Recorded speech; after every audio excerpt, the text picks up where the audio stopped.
Hey, it's Mike. Thanks for tuning back in. So last night, my wife and I watched the first episode of The Comeback, about the 2004 Red Sox, the win, the big ALCS down 3-0 comeback against the Yankees. But it starts with episode 1, which is about 2003. You can't tell the story of 2004 without telling the story of 2003, which is all about how kind of fun they were. Frankly, the team was a blast. The last couple seasons of the Celtics, I've kind of felt the same way, not in the same like cowboy up and dirt dogs kind of way, but the Celtics team is a lot of fun. Those Red Sox, though, were an absolute blast. I watched that with great interest. This was the greatest era of Red Sox for me, from like 97 to, when did Pedro join the Red Sox? 98? 90, maybe 98 to 2004. And I didn't miss a single game. I watched every single game. Back in those days, I could stay up late, unlike now. And so if there was a West Coast game, I'd stay up and watch it. If during college, I would watch it at a bar. I would get off work at 10, so I would have it on the radio at work. I worked at a mini golf course and driving range all through college, all 4 of my summers. And then I would go to a bar afterwards, so if it was a West Coast game, or maybe I'd finish it on TV at the bar. Or if I wasn't working, I'd be at home and I'd watch there. Or I'd actually go to the game. I went to a fair amount of games throughout college, like, I don't know, 6 per summer. I would take the bus down, meet up with some friends who lived in Boston. And I went to college in 97, and when I was, free of parents who had bedtimes and stuff, I started watching every single Red Sox game. So from 97 through 2004, I never missed a game. And probably later than that, but I don't really remember. The team wasn't as fun after 2004. They lost some of the personalities, and some new personalities joined, and it had lost its luster. And maybe it's because they won, and it's like a dog chasing a car. You've caught it, and now you don't know what to do with it. You've won the World Series after your entire life, and now you're just not sure. I still love the Red Sox, always have, and still watch them religiously up through the time we canceled cable in 2011-ish, I think. And then we didn't have cable for about a decade. So, 2003 was the Grady Little season, and my wife was actually concerned that I was going to have a heart attack watching, because I was getting so worked up like I did in 2003, and I don't get worked up like that anymore. So this is like, I was reliving that anger and frustration, which I don't really have anymore, but it was still in me from 2003. And I remembered Grady Little. Like I said, I'd watched every single game, and I knew his tendencies. He didn't like analytics, and I've always been an analytics guy, and he trusted his players. And Pedro is never going to say, "Take me out." There's no way. And he admits it. And I remember reading that morning, Peter Gammons wrote an article that said after pitch, I thought it was 100, but they say 95 on this.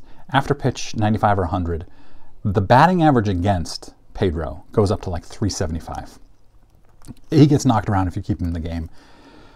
And I remember sitting there. I was living in Belfast, Maine, working at a company called MB&A, living in the MB&A apartments. My now wife, we were engaged at the time. Yeah, we were engaged at the time, 2003.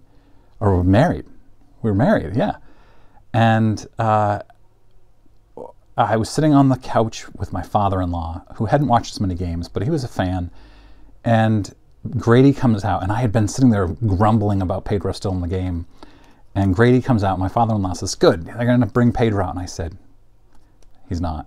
He's going to leave Pedro in. He's going to ask Pedro how he feels, and Pedro is going to say, I can get the next couple guys."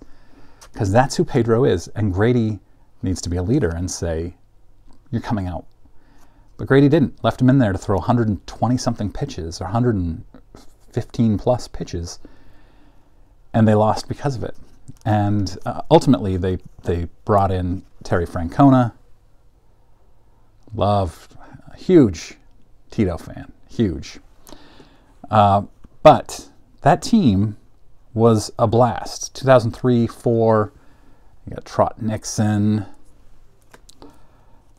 Mike Timlin, and then for some reason I also have Joe Morgan on the back of this one. I've got to give it its own top loader.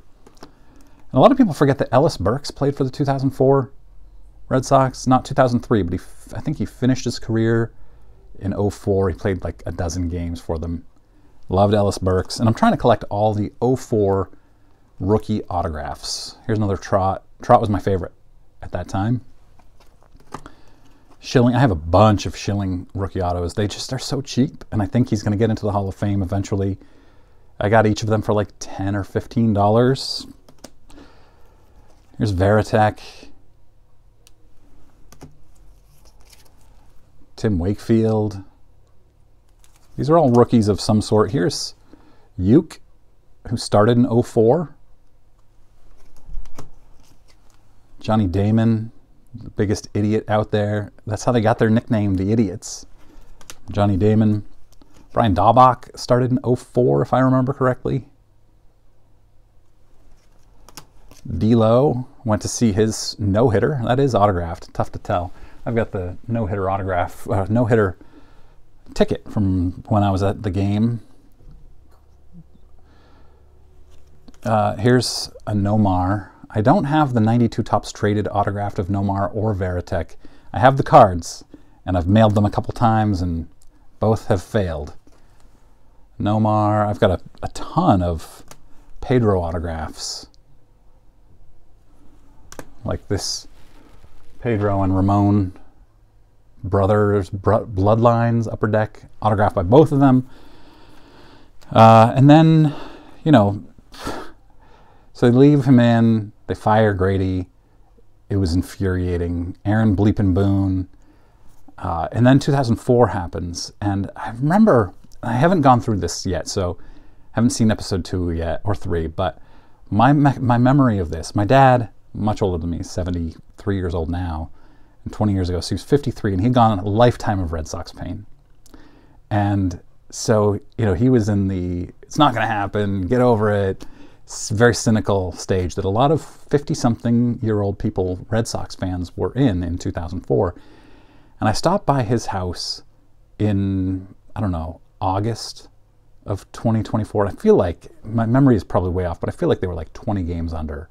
Not 20 games under, but 20 games behind the Yankees at that time. And I was like, they're going to go on a run, they're going to go on a run. And my dad's like, no, they're not. This is not their year. Wait till next year. The ever-present Red Sox fans cry. And they did end up, they went, I want to say they went like 20-2 down the stretch. The Veritek and A-Rod battle, the fight, which is iconic. And then the Dave Roberts stolen base, I was working at MBNA. I worked a 3 to midnight shift. And of course that game was still going at midnight. And I was a manager. I was 25 years old, managing a team. Who puts a 25-year-old in charge of a team? I don't know. But I was a manager at MBNA in Rockland, Maine. And I was leaving, and they were down 3-2. Mariano Rivera was on the mound. And I said to the other manager who was still there late, midnight, or both of our teams got out around midnight. I said to her, say goodnight to the Red Sox season. I'll never forget this. And she stood up and she said, never give up, Mike, never give up. And I was like, okay, sure. And I got out to my car, turned on the car, the radio was already on WEEI or whatever the station was that had Red Sox on. And Dave Roberts had just stolen the base. And I was like, huh, okay, there's something.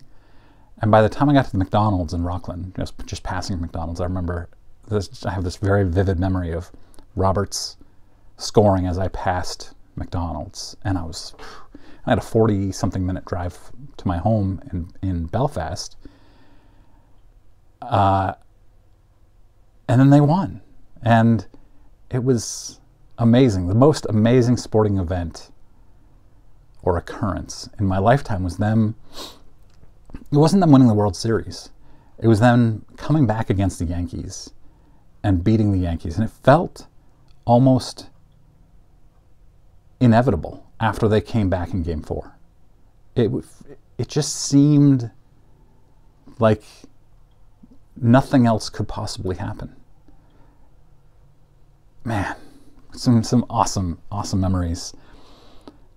I want to hear your Red Sox 2004 stories or 2003. Let me know in comments. Just a blast of a time to have been a Red Sox fan. And that's my favorite all-time team, which is why I want all these rookie autographs. And I've tried. There's a lot I still need. Like, I have a Dave Roberts rookie card, and I've sent that off to get signed, and it keeps coming back to me. A lot of stuff that I want to get. And a lot of it's cheap, too. Like, a lot of those guys in 2004 weren't very expensive. You think Mike Timlin is more than $5? Probably not. Curtis Laskanik. Don't panic, it's Laskanik. That was his last pitch, I think. He retired right after they won that World Series. Yeah. Anyway, yesterday I put out a newsletter. It was an article written by Dan of Dan's Vintage Baseball PC about Jeff Wilson opening a pack of 1967 Topps. I added 60 new subscribers because of that article, so big thank you to Dan. It's a blast. Go to my website, junkwaxhero.com, read that article. You have to sign up for the newsletter to read it, but that shouldn't be a big deal for you. That's it. Hope you guys have a great Thursday. I will see you soon.